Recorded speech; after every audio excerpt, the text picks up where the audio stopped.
Did you know that during the Soviet era, a truck was designed that looked like it came straight out of the future? Today I'll tell you the story of the Paristroka, a prototype so advanced it left Europe speechless. But that never reached production. What made it so special? And why was it forgotten? I'll tell you everything, right here, right now. Paristroka, the prototype truck that defined an era. In the mid-1980s, MAZ began developing a completely new tractor truck, which they gave a symbolic name, Paristroka. This super truck was ahead of its time. Surprising with its innovative engineering solutions and winning praise from the automotive press. Sadly, it never entered mass production. What made this Soviet marvel so memorable, and why did it remain just a prototype? A plant of ideas ahead of its time. It's important to note that the engineering and design thinking at the Minsk automotive plant was often decades ahead, not only of the plant's own production capabilities, but also of the entire organization known as the Ministry of the Automotive Industry of the USSR. Designers and engineers could dream up brilliant concepts and put them on paper, but neither MAZ nor its Soviet suppliers had the ability to manufacture the components needed to bring those ideas to life. On top of that, the planned economy demanded simpler, more utilitarian trucks, but in larger numbers. Meanwhile, MAZ designers kept dreaming, fully aware that such advanced concepts would hardly ever make it into mass production. They turned their ideas into beautiful sketches and scale models. Hundreds of these designs were created at the plant, but only a few survived in photographs and apparently none in their original form. The search for greater load capacity. The MAZ dreamers weren't just focused on aesthetics. For instance, by the late 1970s, they were already looking for ways to increase load capacity without altering the standard length of the vehicle. The only significant reserve to achieve this seemed to be reducing the space between the rear wall of the tractor's cab and the front wall of the semi-trailer. In 1978, a young engineer named Viktor Suvolov tried to take advantage of this idea by building a scale model where the cab was mounted directly on the trailer. The trailer itself was connected by a fifth wheel to a fully steerable two-axle chassis similar to the conventional chassis of a tractor, but without a cab. Parallel ideas around the world. One might wonder if Viktor Suvolov had seen any similar American designs from the late 1940s. Probably not. Yet right after World War II, futuristic designers from the Detroit-based Bone Aluminum and Brass Corporation, a major aluminum manufacturer, imagined a very similar vehicle as a future tanker truck for 1960. Just like Suvolov's model, its chassis rotated independently from the cab. This case shows how similar ideas can emerge in different parts of the world, sometimes decades apart, completely independently. The Perestroika era and new opportunities. These ideas might have remained only dreams, but a few years after Suvolov's scale model, circumstances changed.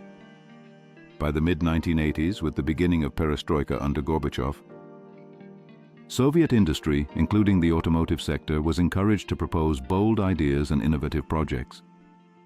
In that context, many companies created youth centers for scientific and technical creativity. MAZ established one as well, and Viktor Nikolic Suvolov himself was appointed as its leader. He was given a workspace and allowed to form a team of 5 like-minded young innovators. What we would call today an innovation project officially began in 1986.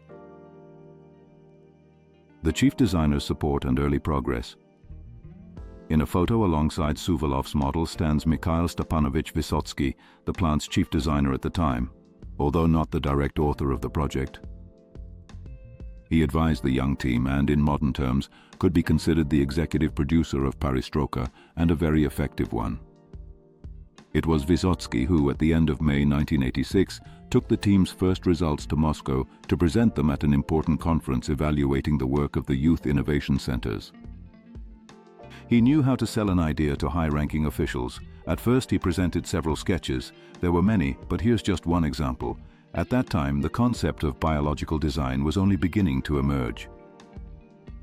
Yet MAZ's artists were already working with that futuristic style. Vysotsky managed to capture the attention and support of the industry's leaders in Moscow. from a small team to a full department. As a result, by late 1987, the small group of enthusiasts had grown into a full department of around 20 specialists dedicated exclusively to the modular vehicle project. Between 1987 and 1988, the MAZ-2000 project reached the stage of a full-size mock-up. It wasn't yet a working prototype, but it clearly showed the final design of the vehicle. This mock-up was the first creation of the innovation team, now under the leadership of Gennady Synaksky, who would later head MAZ's bus development program. The prototypes and the Paris presentation. In May 1988, the first operational prototype was completed. This vehicle was presented at a closed government meeting in Moscow and exhibited in a private pavilion at the Auto Design 88 exposition, which was also closed to the general public. By the end of summer 1988, a second modified prototype was ready. This version was designed to impress an international audience and was sent to the Paris Motor Show. By then, all the wheels were fitted with aerodynamic fairings. It was this second prototype that received the name Paristroka, a widely recognized term and perfectly suited for such a cutting-edge concept vehicle. The international impact.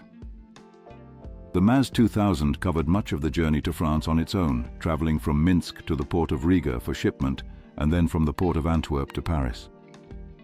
To say the truck caused a sensation would be an understatement. MAZ engineers gave dozens of interviews to European automotive magazines. At the time, there was huge interest in anything Soviet, and even more in a concept no one else had dared to attempt. The star of the Paris International Motor Show was the Paristroka truck. It was called the road train of the 21st century, and that was exactly how the Minsk tractor was presented in Paris. The French could hardly believe that Paristroka was a Soviet vehicle, and European press headlines made it clear. The Belgian magazine Transparama wrote, "Engineers from many companies studied the Paristroka closely, and their mockery quickly turned to amazement. Why do the Russians have such a prototype and we don't?" The modular design, the true heart of the project.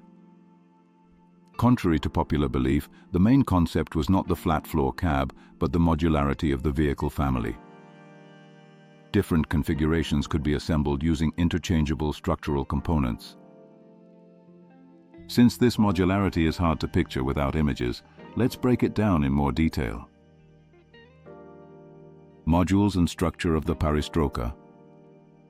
The conceptual scheme of the Paristroka outlined several key modules. The first was the cab, the second the power module, which included the powertrain, individual drive wheels, independent suspension, and lower frame. The third was the steering and coupling module, which integrated a pivot joint, steering mechanism, coupling device, and fuel tank, all within a connecting frame. By combining these three modules, a single axle tractor unit was formed. Meanwhile, modules 4 and 5 made up the cargo module, consisting of a body with a support frame, which could be swapped depending on the need. Finally, module 6 was a support axle with individual wheels and suspension, optionally with steering, and module 7 was a subframe for axle mounting. Combining these two created the transport module. When all of them 9 modules in total were put together, they formed a multi-axle chassis. Versatile configurations and unique features. The Paristroka could be configured in many ways. For example, it could function as a simple semi-trailer tractor, offering greater capacity than a conventional truck of the same length. It could also be arranged into 2-part road trains with different load capacities, and even 3-section configurations were envisioned. The entire engine, gearbox, final drive system, control systems, brakes, and independent air suspension were integrated into a single module measuring 3 by 2.5 meters. A particularly unusual component was the gearbox, designed by MAZ engineers. It was mounted just behind the engine and fused into a single unit with a hypoid final drive, featuring an 82mm offset. Gear shifting was done through an electronic mechanism. Since MAZ had never produced or designed engines, the second prototype used a foreign engine, and MAZ-2000 mounted horizontally, producing 290 horsepower. Innovative design and functional details. The single-axle tractor unit composed of the power module, cab, and a frame with a coupling device could independently connect and disconnect from the semi-trailer. It also featured an automatic extendable support leg with a small front wheel, reminiscent of an aircraft's front landing gear. The transport modules could slide out of the trailer, which remained supported by 4 retractable swivel legs. The cab was also unusual. It had a flat floor throughout the interior, tall enough for a person to stand upright. It included a retractable, transformable table, refrigerators and cabinets, a spacious upper storage shelf running along the windshield, and folding seats taken from a Scania 142, a truck that had arrived at MAZ after an accident. The door was a sliding type with pneumatic operation, like on a bus. The upper bunk was enormous, 800 millimeters wide with 900 millimeters of clearance between it and the fold-down lower bedall within a cab that measured only 780 millimeters in length. The cab structure was a panel and frame type, meaning it didn't require expensive stampings for production. Myths and realities about innovation. This flat floor feature sparked false rumors that Renault representatives, after studying the Paristroka at the Paris Motor Show, had copied the idea or purchased the license, which supposedly gave birth to the Renault Magnum. However, these rumors have no basis. The French prototype Renault Vieux-Temps Virage, with a flat-floor cab, had already been presented in 1985, 3 years before the MAZ-2000 prototype. It was that design which inspired the Renault Magnum, not the MAZ. In the Paristroka, the flat floor was not the main idea. The key concept was the vehicle's modularity. Evolution and learning with the prototypes. The story of the Paristroka followed the classic pattern of concept vehicle development. The first prototype, shown at the Auto Design 88 exposition, was built to learn what not to do. The engine turned out to be insufficient, and the bearing taken from a radar system was unsuitable. This first prototype was dismantled to donate parts to the third. The second prototype, the most famous one known as the Paris model, was created to understand how it should be done properly. After learning from experience, it was significantly modified. The headlights were moved into the cab body due to legal regulations requiring the light beam not to deviate from the vehicle's axis. Air intake slots were also added to the front of the engine module to improve cooling. The third vehicle, built in 1989, initially had 3 axles and reused some components from the first. However, most parts, including the power modules and axles, were replaced, turning this prototype into a 4-axle truck. The rear axles were mounted rigidly to the frame instead of on modules, but for verifying the overall concept, this was not critical at that stage. Additional innovations and testing. In addition, both the second and third prototypes were tested with a trailer module equipped with its own power system. This powered trailer was coupled to both the modified second prototype and the third. The prototypes were repainted several times, which added confusion and fueled debates about how many Paristrokas actually existed. The correct figure is 1 non-functional scale model and 3 different operational prototypes, but never 3 working examples at the same time. Patents and final fate.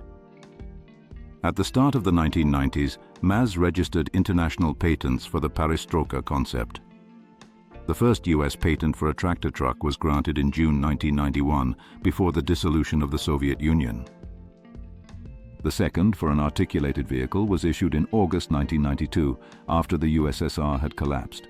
The prototypes met different fates.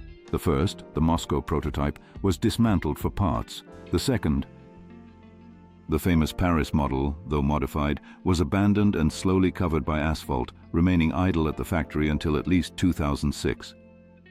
Although it could theoretically have been restored, it was ultimately scrapped in the unfortunate tradition of many Soviet plants. The third prototype, the 4-axle version, was the luckiest. It was kept operational for years, took part in MAZ's 50th anniversary parade in 1994, and in a vintage vehicle festival in Minsk in 2002. It then sat on factory grounds for 8 years, until in 2010 it was placed on a pedestal in front of MAZ headquarters by initiative of director Borovsky. Today, that vehicle stands as a monument. other similar vehicles and related concepts. Surprisingly, the Paristroka was not the only vehicle of its kind. In the 1950s, Fagiel Motors presented a truck called the Fagiel 1950 TC designed for a U.S. Army competition for 1,650 trucks. This model, in addition to its unusual stainless steel body, featured innovative solutions: an underfloor engine, twin wheels on the front axle, and a fully pivoting front axle, something unusual for standard trucks. However, the project was not approved by the military, and most likely only one prototype was built before being discarded. It is also worth mentioning the Kenworth Wind Clipper, a conceptual sketch published in Popular Mechanics in the mid-1980s, which never went beyond the drawing board. If you were amazed by the modular genius of the Paristroka and its bold futuristic vision, don't forget to leave a like, subscribe, and ring the bell. Here we always bring back those forgotten giants that defied their time. See you in the next episode, where innovation and history roar back to life on wheels.